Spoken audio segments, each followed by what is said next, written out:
gente, tudo bem? Bem-vindos mais uma vez a este canal. Que privilégio ter você aqui conosco. Sejam todos bem-vindos. A dica de literatura de hoje é com a professora mestre Elaine Dona. Bem-vinda, professora. Olá, pessoal, eu sou a professora Elaine e fui convidada para participar desse canal maravilhoso de dicas de leitura pela nossa maravilhosa professora doutora Helenice. Então, estou bastante lisonjeada. Eu sou a professora Elaine, a minha formação é em letras e pedagogia e recentemente terminei o mestrado em letras também. Mas hoje a minha dica de leitura vai especificamente para os professores, né? Essa dica de leitura é um livro da Mary Di Priori que se chama História das Crianças no Brasil. Eu tenho esse exemplar físico, mas é possível encontrar em PDF também, tá? Então, pelo fato de ser pedagoga, e eu acho de suma importância, né? Eu penso, você conhecer um pouco da história da criança. Até porque, nos primórdios, né? A criança, ela não tinha a importância e o destaque que ela tem na sociedade como nós vemos hoje, né?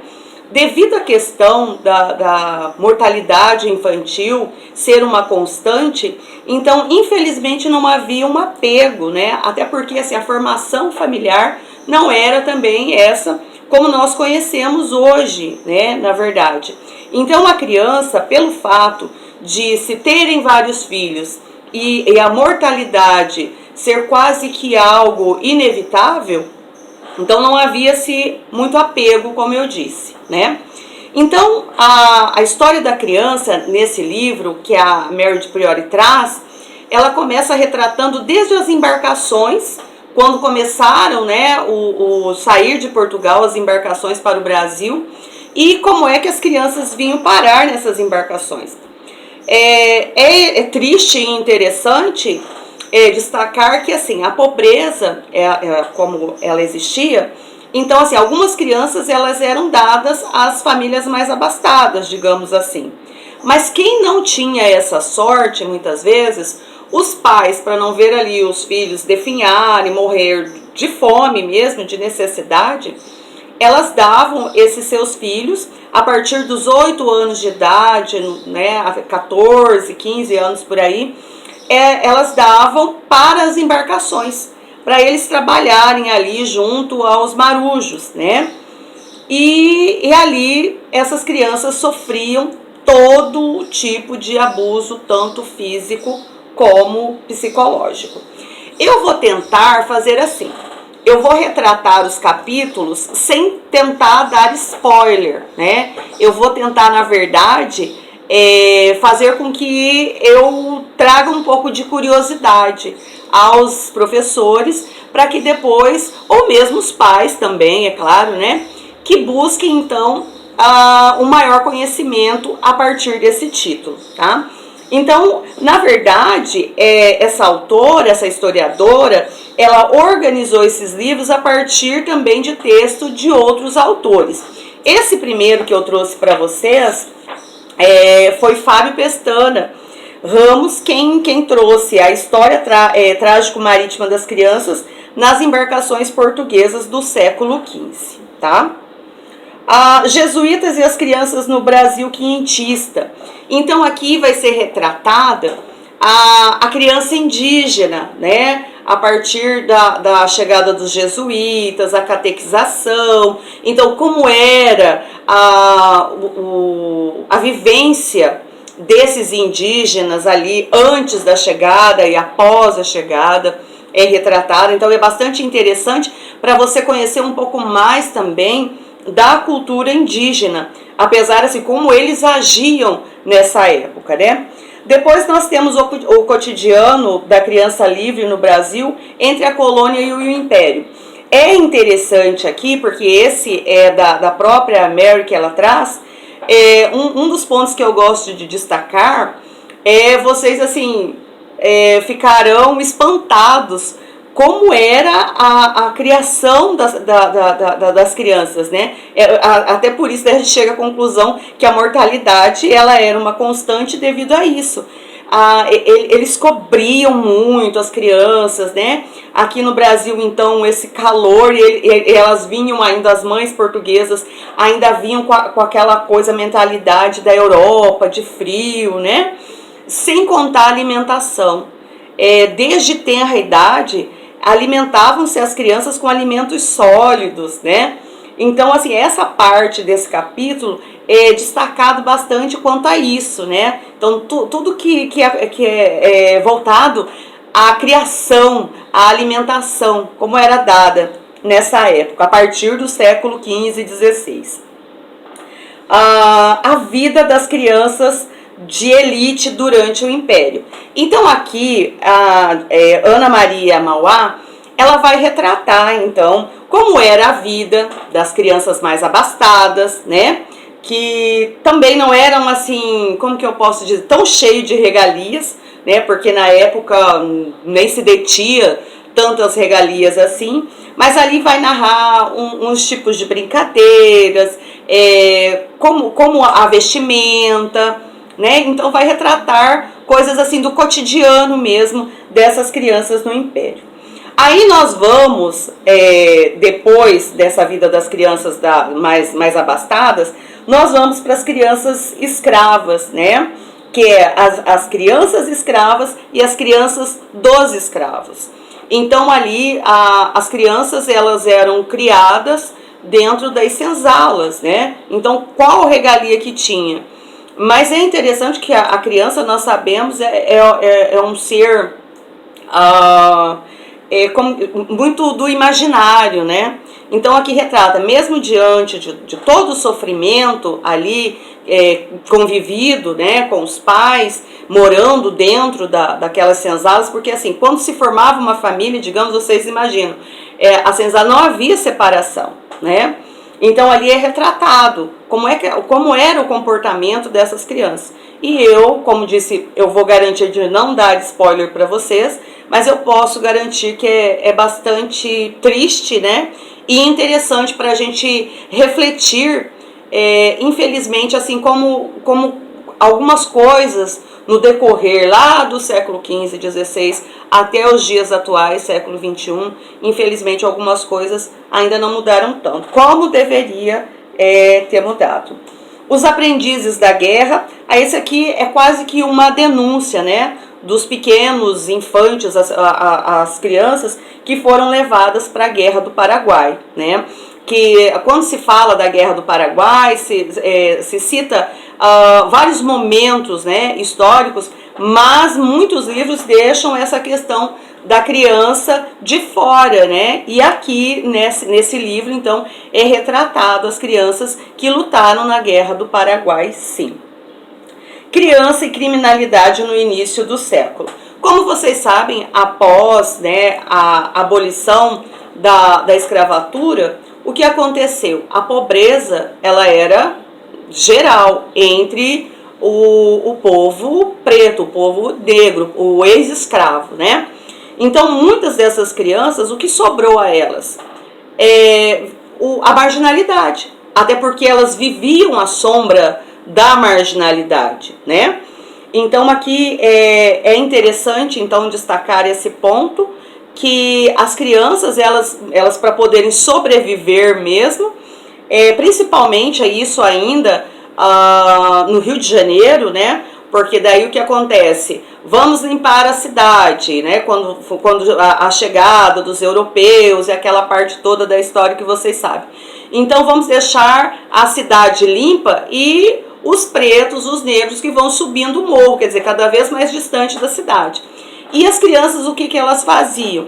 Elas desciam, né? E para garantir, então, uma alimentação, né? Elas começaram o quê? A praticar pequenos furtos, né? Então elas viviam ali em bandos, uma tentando proteger a outra. Brincando na história, traz também esse retrato das brincadeiras ainda do século XVIII, mas não é nada assim com uma visão romantizada, muito pelo contrário. Aí mais uma vez há um embate entre a elite e a sociedade menos abastada. Crianças operárias na recém-industrializada São Paulo.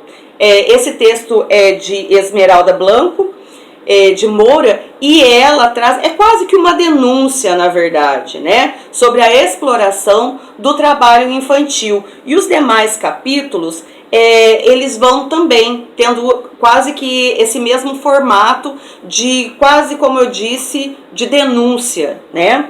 Depois nós temos as Meninas Perdidas. As Meninas Perdidas é interessante porque aqui entra a questão jurídica. E como nós, mulheres, nós éramos vistas, e como eu disse, muita coisa infelizmente não mudou, porque daí nessa época fala do defloramento, né? Para quem é mais jovem aí seria a perda da virgindade, da moça, da menina, né? Então, assim, juridicamente, o que acontecia?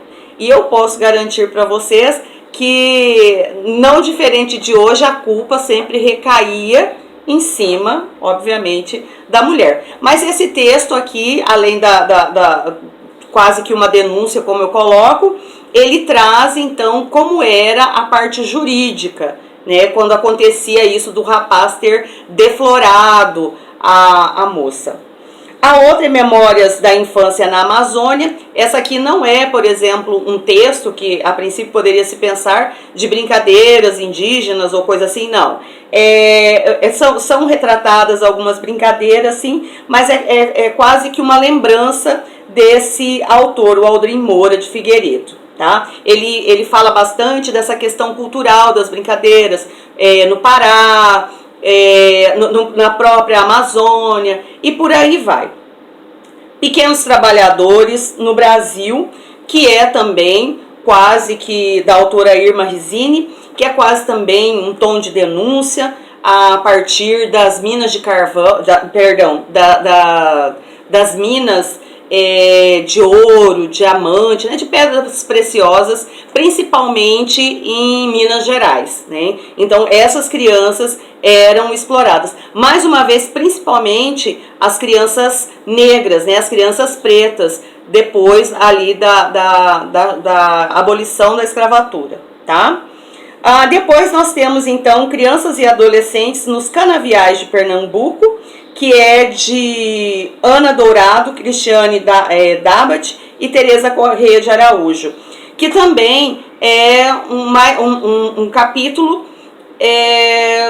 colocando ali como é o trabalho, né, como era o trabalho e, na verdade, como é o trabalho ainda hoje, né, nos canaviais. Então, e nós sabemos que ainda existe, por mais que hoje nós temos o ECA, né, que está aí defendendo as nossas crianças, mas a gente sabe que muitas vezes fecham-se os olhos, né, para muita coisa que vem acontecendo. Então aqui se fala sobre o trabalho dessas crianças e desses adolescentes ainda com o trabalho nos canaviais. E para fechar, nós temos então Crianças Carentes e Políticas Públicas, que é com Edson Passetti, que é assim, um capítulo bastante atual. Então ele faz um resgate histórico, mas traz para os dias atuais também, né, essa questão de direitos, né, quais são as políticas públicas que foram criadas, voltadas para as nossas crianças, tá? Então, pessoal, como eu disse, esse livro, pelo fato de eu ser pedagoga, trabalho também com ensino superior, é um dos livros que eu sempre indico para os meus alunos, né? Porque eu acredito que nós, enquanto professores, é de suma importância a gente conhecer um pouco da história do nosso país, né? Então, e Mary Del Priore é interessante pelo fato, como eu já disse, ela ser uma historiadora, ela traz histórias de vários contextos, né, brasileiros.